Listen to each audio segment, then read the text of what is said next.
The Signal Oil Program, The Whistler.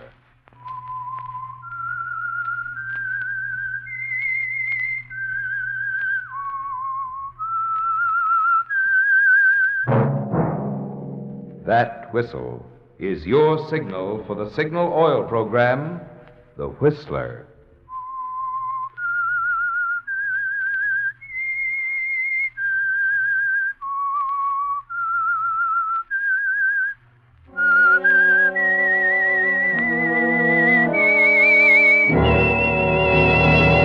I am the Whistler, and I know many things, for I walk by night.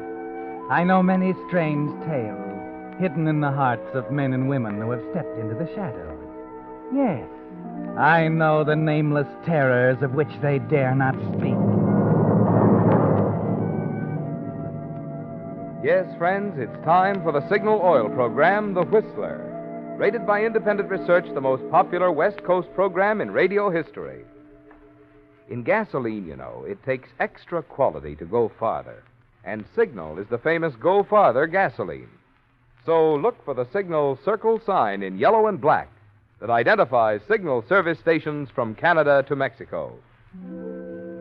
And now the Whistler's strange story, Maid of Honor.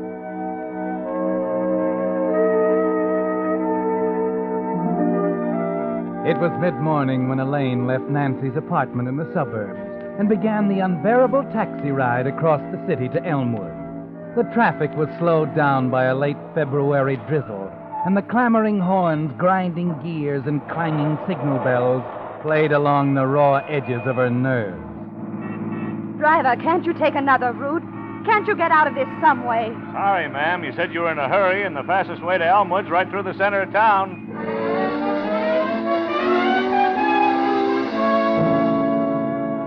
She leaned back against the seat heavily, trying to relax so she could go over the whole scheme once more in her mind. The message, the phone call to Nancy, each incident had to fall into place like a scene from one of the thousands of radio scripts she'd read before the microphone. For Elaine Brand was a radio actress, and a great one. And she knew that each reaction, every word she said from now on, had to be convincing. Because above all, no one must ever guess the truth. No one must ever know that Nancy Whitney was already dead when Elaine left Nancy's apartment that morning.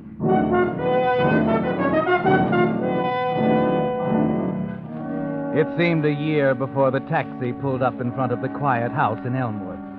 But when Nancy's sister Margaret answered the bell and Elaine stepped into the hallway, she was ready for the greatest role of her career.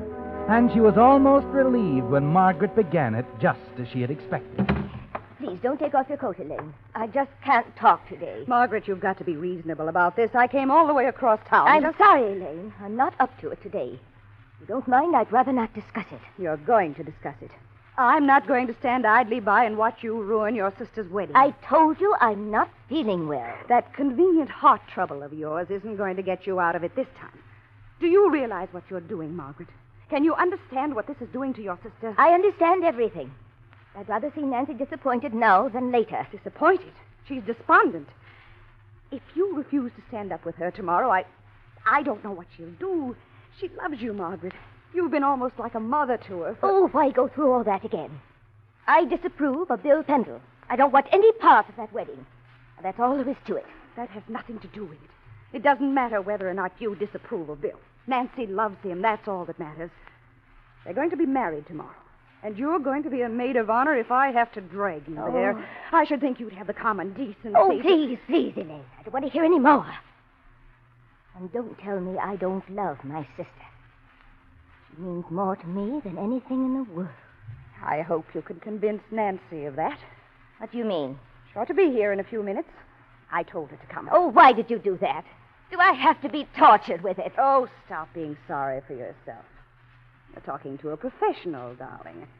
I know an act when I see one. There's Nancy now.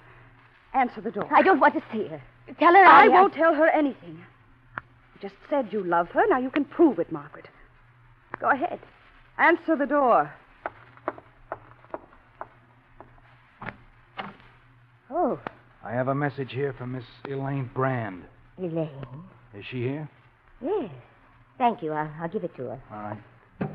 Elaine. Yes? It wasn't Nancy. It was a message for you. A message? How did anyone know that Here. It's from Nancy. Nancy? Why, is she... Good Lord. What is it?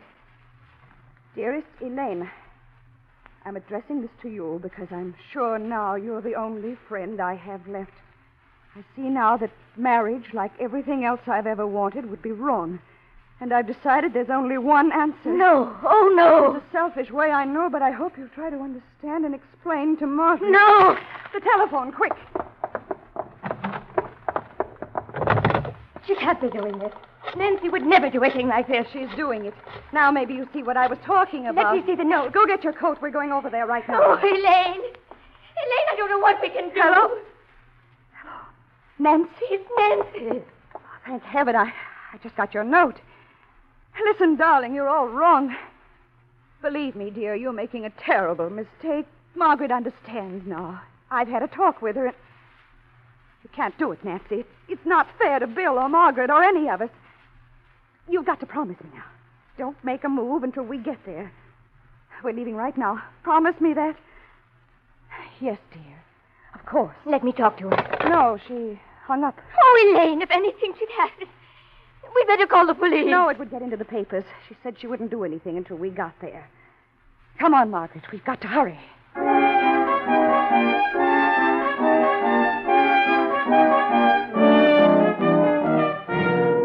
And so the first scene has reached its climax, Elaine. And you were just as convincing as you'd planned. Another taxi takes you and Margaret back through the maddening snarl of traffic toward Nancy's. And when the taxi pulls up to the apartment entrance, and you see the manager talking to a man with a press badge, you take a firm grip on Margaret's arm and walk up to him, knowing what he's going to say. She's dead, Miss Brand. They found her a half hour ago. Oh, no. Dead. Oh, you're wrong. Nancy wouldn't kill herself. She'd never do it, I know. Margaret, please, that's not going to do any good. Oh, I told you we should have telephoned the police. I told you we should have Excuse me. telephoned. My name's Burkle, reporter on the Star News. Maybe I can help. Huh? Yes, of course. Excuse me. This is Miss Whitney's sister. I'm Miss Brand. What have they done with her? Where is she? Well, you better not go up there now. The apartment's full of police. Police? What are they doing there? I wondered myself, Miss Brand, until I heard the lady say Miss Whitney wouldn't have done it. That's what they seem to think upstairs, too. They're right. Nancy couldn't do a thing like that. Why? Margaret's not herself, Mr. Burkle. We better... Now, wait a minute, Elaine. Wait a minute. Tell me, Mr. Burkle, what happened upstairs? Well, the maid discovered her when she went in to clean. Seems to have been some kind of fast-acting poison. A lot of things don't make sense, though. Only last night she called up and confirmed the order for the wedding flowers. She hardly would have done that if she were going to... What else? Well, I don't know whether I should mention it, but they've got a suspect. Suspect? Yeah. Maid saw him walking away from the apartment just before she went in to find the body. He told the police he couldn't get in. But who was it? Who is it? Well, that's pretty obvious. The intended bridegroom, of course. Bill Pendle. Well, Elaine, there it is. Not quite the way you planned it, but there it is. They've got a convenient suspect, Bill Pendle. Or could it be that Bill Pendle was the motive for the murder? The reason for all your careful scheming? Margaret is standing there staring at you with a queer expression coming across her face. So you'd better think fast, Elaine. Bill Pendle? You mean he's under suspicion? That's right. Seems he talked himself into quite a hole, too. Said the reason he came to see her was the fight they had last night. He wanted to apologize. This is all ridiculous. We know Nancy killed herself. I talked to her on the phone just a little while ago, pleaded with her to reconsider. Oh? Yes, and there was a note, a suicide note. It came to me at Margaret's by messenger. She said she was despondent, that Margaret didn't approve of Bill, and... Isn't that so, Margaret? So Mr. Pendle is accused of murdering my sister. He's at the DA's office right now, being questioned. If you know anything about it, you better get right over there. It's odd, isn't it? The groom killing the bride. Margaret, what are you talking about? He did kill her, you know. Margaret. What? Margaret, the telephone call, the note. You can't deny that. Wait a minute. You have this note with you? Why, the note, I must have thrown it away. I was so excited and... Oh, I see. But Margaret will tell you. Tell him it's true. I'm sorry, Elaine. I don't know what you're talking about. What are you trying to do? It's very simple. I'm going to see that a murderer is brought to justice.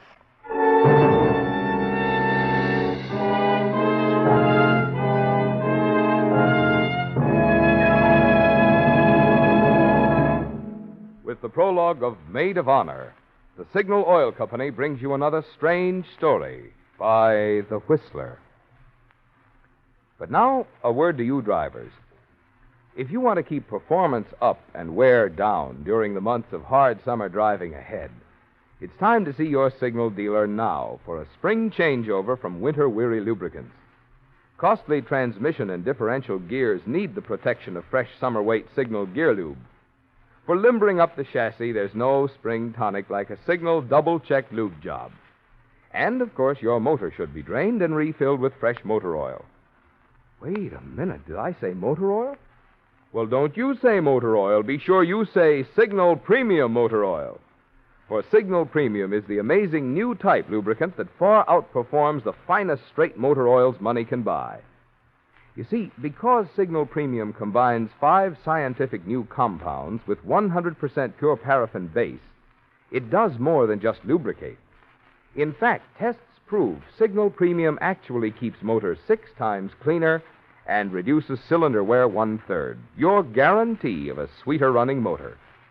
But remember this, only Signal service stations have this amazing new Signal Premium Motor Oil. A mighty good reason, I'd say, why there's just one place to take your car for this spring's changeover. Your neighborhood Signal service station. And now, back to the Whistler.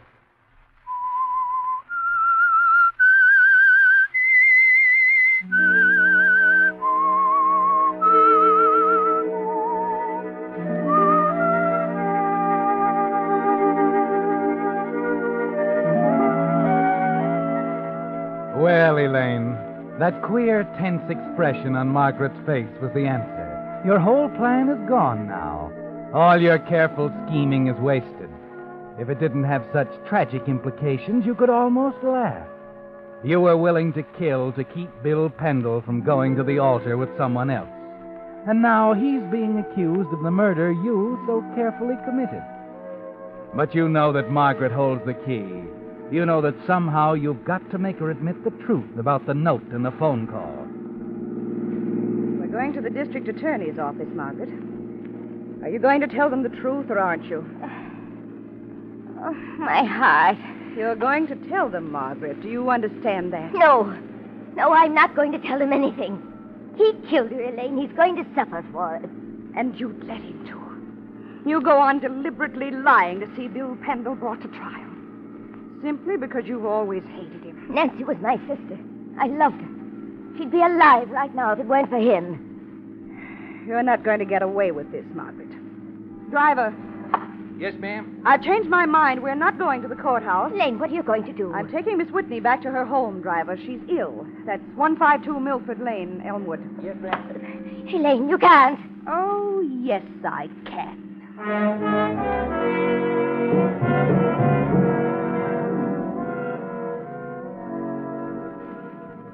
It's no use, Elaine. You can't change my mind. Bill Pendle is responsible for Nancy's death. He drove her to it. You know that's a lie. You heard that call to Nancy. You saw the note. I tell you, I don't want to talk any more about it.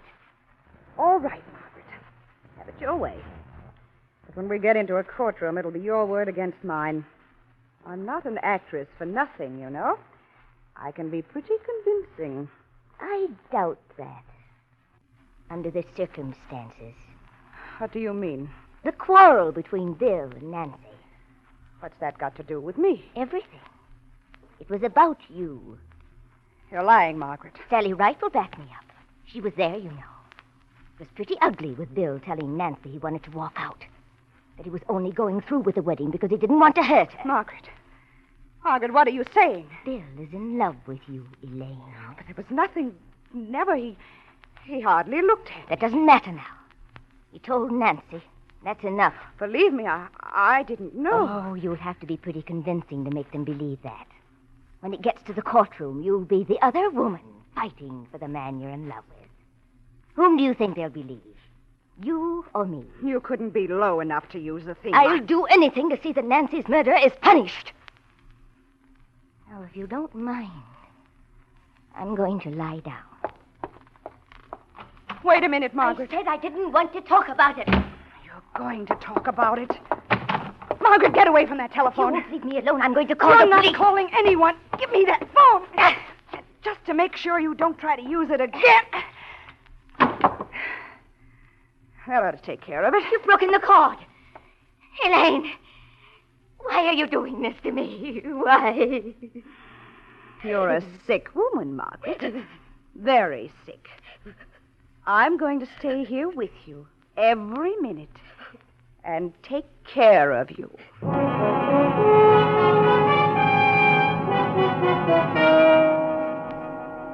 It's the only way, isn't it, Elaine? A man's life is at stake. And unless you can break Margaret down, make her admit to the note in your frantic call to Nancy, Bill Pendle will be indicted for murder.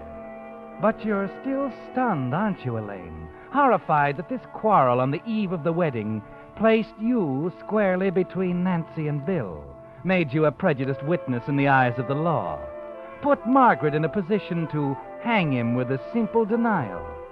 And you haven't long to work on her. The moment that reporter's story comes out in the morning papers, they'll be calling on both of you to testify. It has to be fast, Elaine.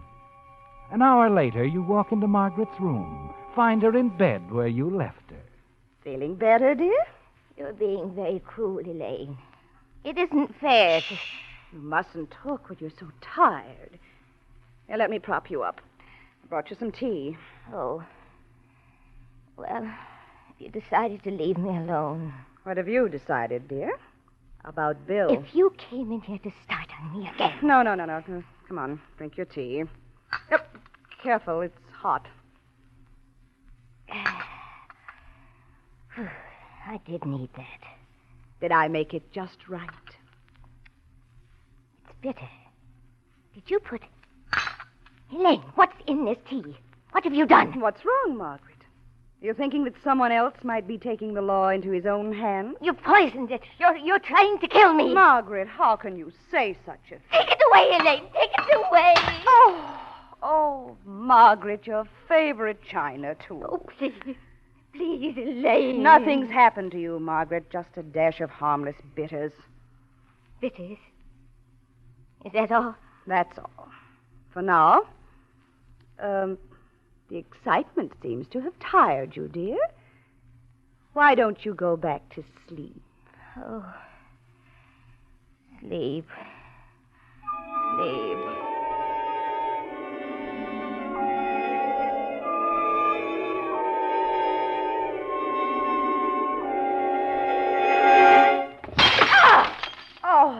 Did I waken you?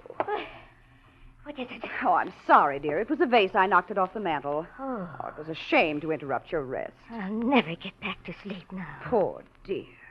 Shall I fix you a sleeping powder? No, I don't. I don't want anything. Have you changed your mind, Margaret? No, Elaine, no. I haven't changed my mind.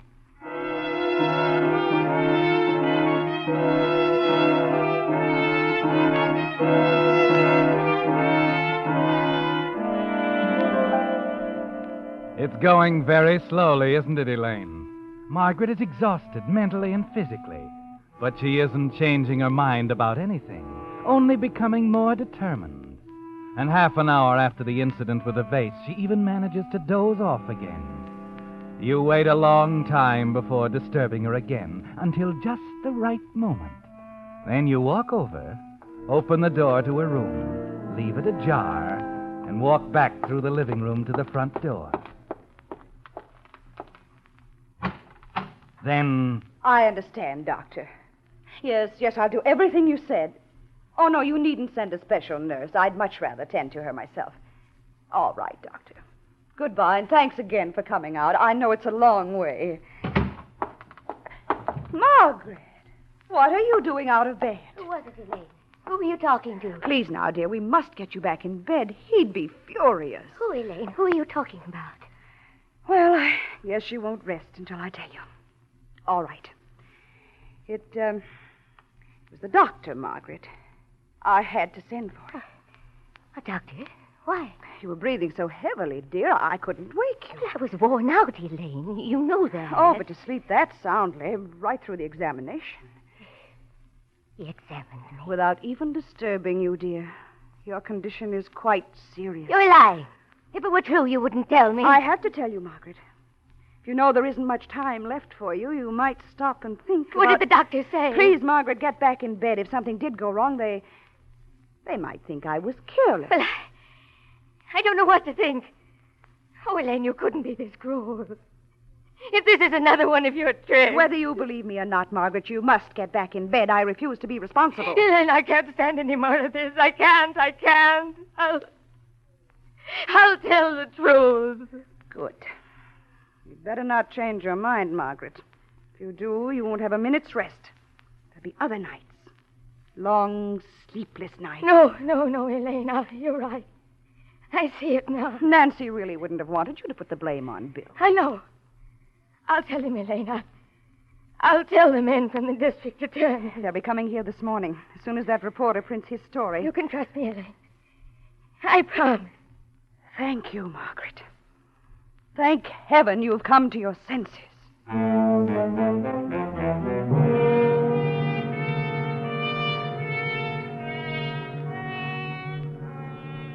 Well, Elaine, you've won. You can rest now.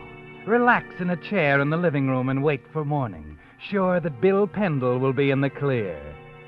It's going to be all right either way now, isn't it? Margaret will tell the truth about the note and the phone call. Or she'll be so hysterical in denying it that they'll pass her off as an incompetent. At 9 o'clock, the doorbell rings. You stir sleepily and then realize that it must be someone from the district attorney's office. You find yourself awake, preparing for their questions as you hurry to the front door. Oh, I thought... Yeah, sorry to disturb you, but the company got a complaint that your telephone's out of order. The phone? Oh, yes, come in.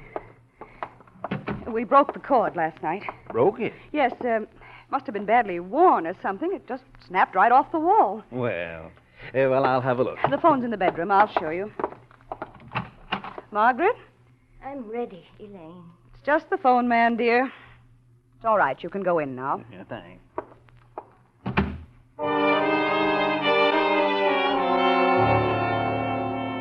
You're glad the telephone man awakened you. It gives you a little time to straighten up the living room, brush your hair, and freshen up a bit before the man from the district attorney's office arrives. Then, just as you finish putting on your lipstick, the doorbell rings again. Yes? Miss Whitney? She's inside. I'm Miss Brand. Oh, good. I wanted to talk to both of you. My name's Fraser, Miss Brand, District Attorney's Office. Oh, we've been expecting someone. Come right in, Mr. Fraser. Miss Whitney's been in bed since yesterday, the shock and all. Yes, I understand. Would you wait here a moment? Sure. Margaret, he's here. You will tell the truth, won't you?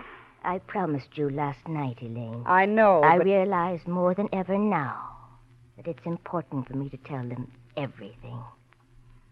Ask him to come in.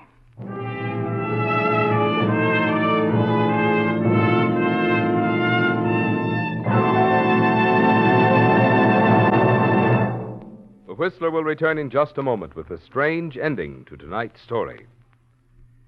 Meantime, I have something else I think will surprise you. As I mentioned last week, this spring marks the 25th anniversary of Signal Oil. So I've been digging through the records, and I came across some data that really opened my eyes. Of course, we all know that today's gasoline offers the highest octane and the finest performance in all history. But do you have any idea how much today's gasoline costs you per pound? Not per gallon, mind you, but per pound.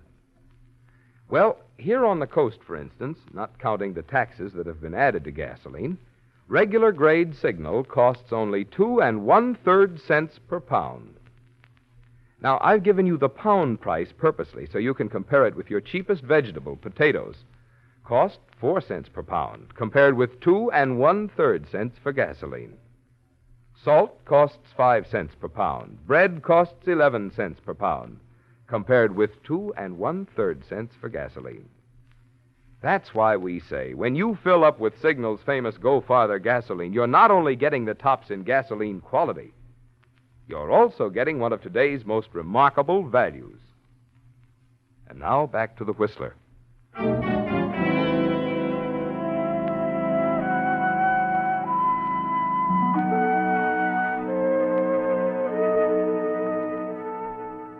Well, Elaine, it's almost over now. Margaret has promised to tell the truth, to admit the phone call and the vanished suicide note from her sister Nancy. Somehow you feel you can trust her. Something in the new earnestness, the penitence in her face, tells you that at last she realizes the horror of what she almost did. And now that you've won, Elaine, you know the strain has had its effect on you, too.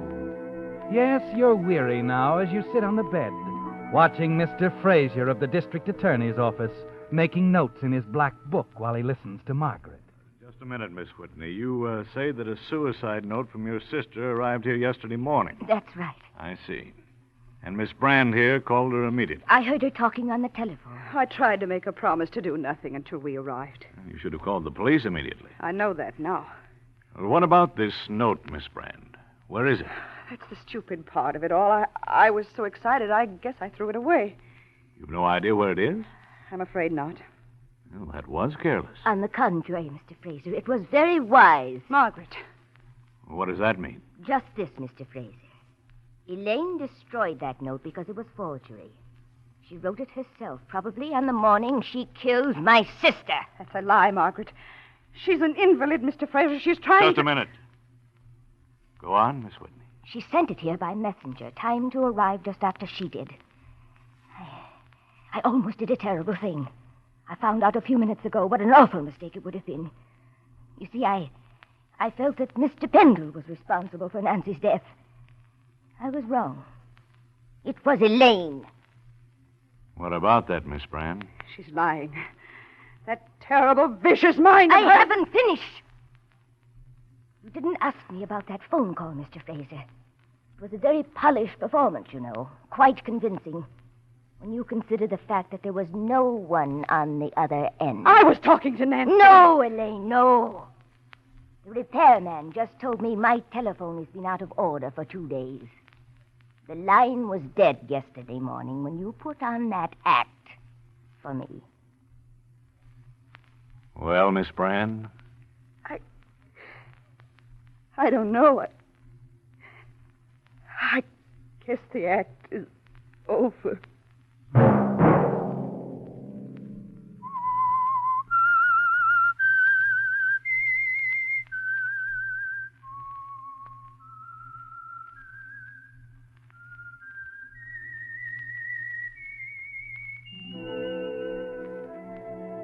Let that whistle be your signal for the Signal Oil program, The Whistler, each Monday at 9.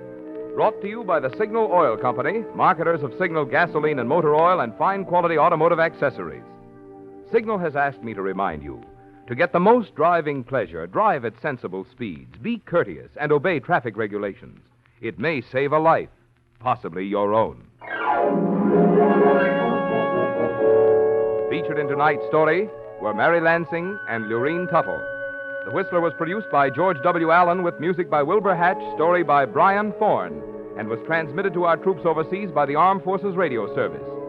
This is Marvin Miller speaking for the Signal Oil Company. This is CBS, the Columbia Broadcasting System.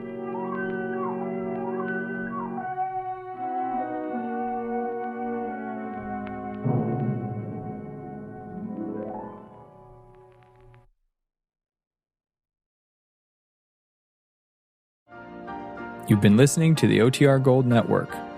Find more classic radio at otrgold.com.